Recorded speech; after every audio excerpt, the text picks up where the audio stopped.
Сәлем, қалайсыздар? Бүгін сіздермен бірге укроп пен капустадан коктейль дайындаймыз. Бұл коктейльді білесіздер ғой, ә? Өте бір ісік, аяқ қол іскен, бүйректе тас бар болса, өтте тас бар болса, бірден ерітеді.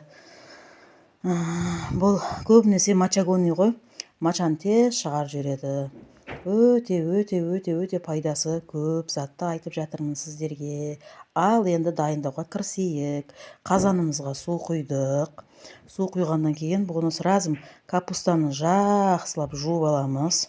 Жуып алып, турап сразу салдық. Көрдіңіздер ғой, сосын бұның үстіне бірден укропты да салу керек. Укропты қазір міне укропты салып бұқтырып қоямыз.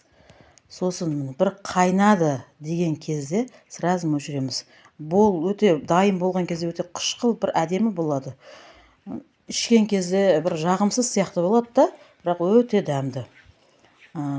Енді мендегі блендер 6 литрлік блендер. Бізде бір адам емес, үйде 4 адам ішеміз.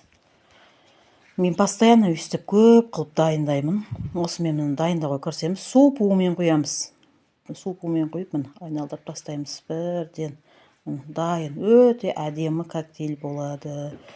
Бұны ішкен де арманда, ішпеген де арманда.